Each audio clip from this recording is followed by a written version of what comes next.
Every day we engage in economic activities, from shopping and working to investing, yet for many, the concept of economics remains distant, dry, and hard to grasp. However, economics is not just about numbers and rigid theories. It's actually close to home, easy to understand, and can be approached in a lighthearted and creative way, much like everyday stories.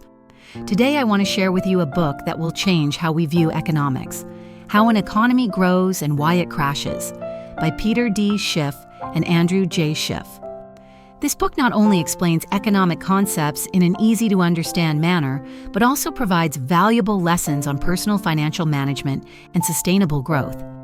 Let's explore the book's content and discover 3 ways you can improve your personal financial situation quickly. The story of a small island and 3 men. At the start of the book, the story takes place on a small island where 3 men, Abel, Baker, and Charlie, live. Life on the island is tough. Food is scarce, and fish is the only source of nourishment. Every day they use their bare hands to catch fish, and because they lack tools, each person can only catch 1 fish per day, just enough to stay full. With no free time to do anything else, life on the island moves forward in a monotonous, challenging way. Among the 3 men, Abel is the one with dreams and aspirations. He not only wants a better life, but also imagines bigger things like having a nice shirt, a house for shelter, and even dreams of becoming a director. One day, while lost in his thoughts, Abel comes up with an idea.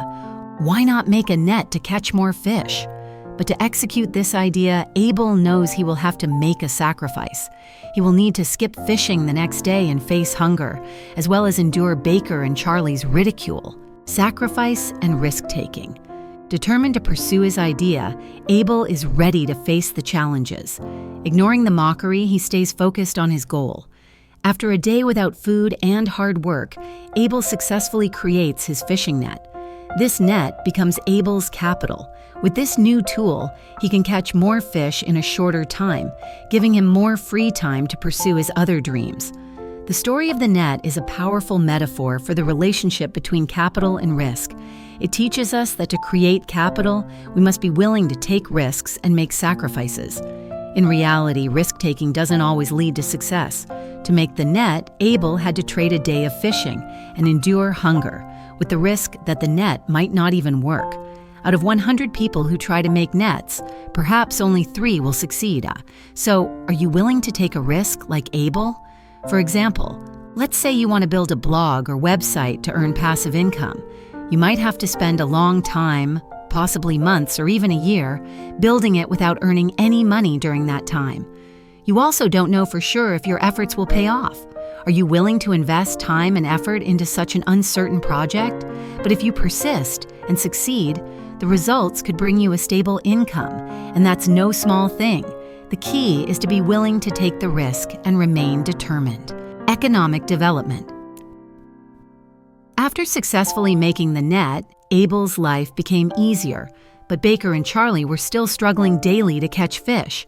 Seeing Abel with plenty of fish and extra time to relax, they began to think about borrowing his net to improve their own lives. However, Abel didn't agree right away. Instead, he encouraged them to create their own nets.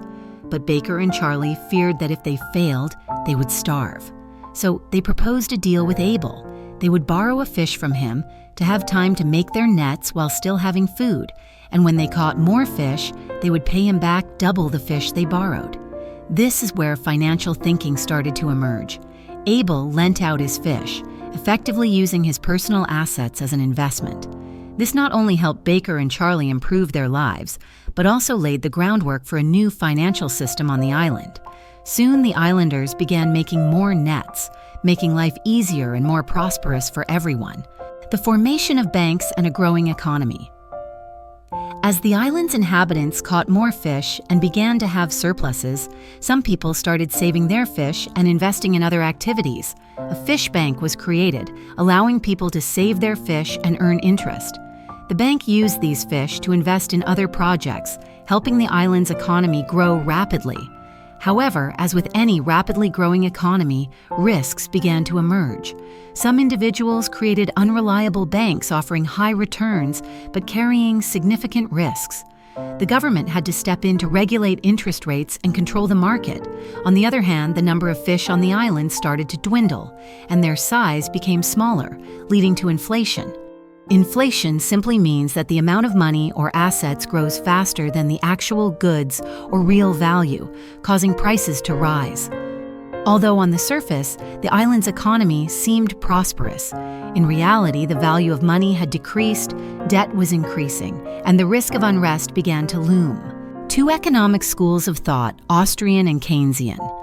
The book How an Economy Grows and Why It Crashes is not just a story about a small island economy, but also a comparison of two major schools of economic thought, the Austrian school and Keynesian economics. Austrian school. This school emphasizes free markets, encouraging individual savings and investment. According to this view, interest rates should not be controlled, and high interest rates will motivate people to save and invest more, thereby increasing the country's productivity and development. Keynesian school. This school argues that the market needs government intervention to maintain stability and prevent excessive economic fluctuations. If saving interest rates are too high, people may refrain from consuming, leading to a decline in production and economic growth. The differences between the Austrian and Keynesian schools show that both offer unique approaches to managing the economy and achieving sustainable development. However, the choice between encouraging a free market or government intervention isn't always straightforward. In reality, each country, each period, and each economy requires flexible solutions to respond to specific challenges. Government intervention during economic crises.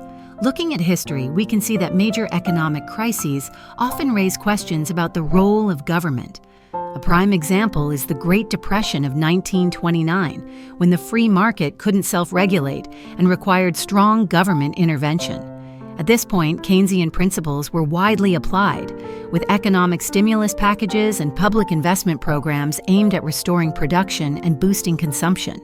The government not only acted as a regulator, but also as a driver of demand in a context where private consumption and investment were limited.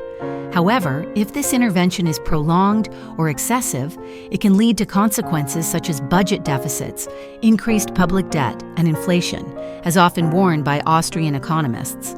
Free markets and long-term growth. In contrast, the theories of the Austrian school, particularly those of Ludwig von Mises and Friedrich Hayek, argue that government intervention in the market should be minimal.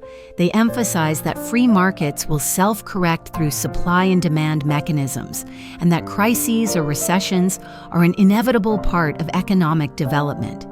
According to them, short-term crises help the market weed out inefficient factors, creating a more solid foundation for future growth. They also stress the importance of allowing private businesses to decide on investments and savings without being distorted by interest rates or government policies, balancing freedom and intervention. However, the lesson from the book How an Economy Grows and Why It Crashes is that the balance between these two schools of thought is the most crucial factor in maintaining a stable and sustainable economy. During periods of growth, free markets can take the lead, encouraging innovation and improving production efficiency. But when the market begins to show signs of decline or faces economic shocks, the government needs to intervene to prevent a widespread crisis. This doesn't mean an economy should rely on only one school of thought, but rather it requires flexibility and interaction between the two. When the market is functioning efficiently, the government can minimize its intervention and allow the market to operate freely. But in tough times, government intervention needs to be implemented in a way that facilitates market recovery.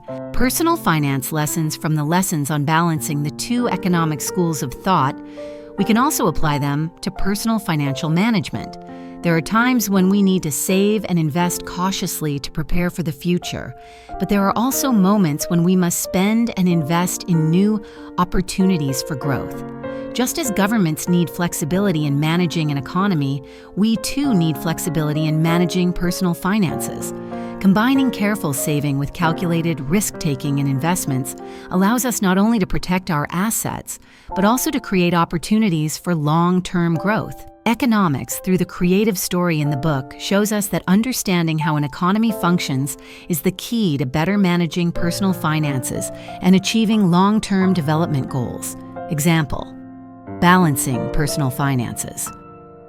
Looking at personal finance, we can relate to balancing the two economic philosophies, Austrian and Keynesian, to make financial decisions. Let's say you're employed with a steady income and are considering how to allocate your finances.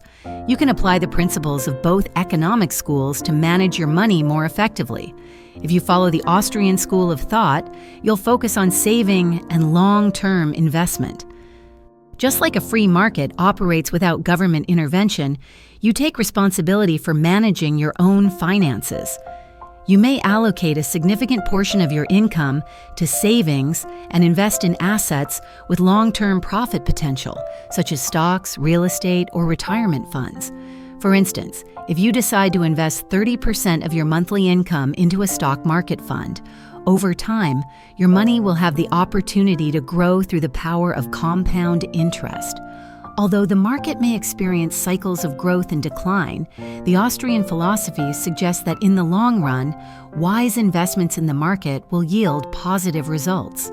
On the other hand, Keynesian principles can be applied during short-term periods, especially when you or the economy face challenges. Keynes advocated for timely intervention, which could mean making quick decisions to stabilize your finances in difficult situations. For example, if you lose your job and need to maintain your daily living expenses while searching for a new one, you might temporarily reduce your savings and use part of your emergency fund to cover living costs. This is when you apply a smart spending strategy, minimizing unnecessary expenses and possibly shifting short-term investments into safer tools, such as fixed-rate savings accounts or short-term bonds. Finding balance, a sustainable financial strategy. Combining both economic schools in managing personal finances offers a more balanced perspective. For instance, you could allocate 70% of your income to saving and long-term investment, following the Austrian approach, while reserving 30% for spending and emergencies in line with Keynesian thinking.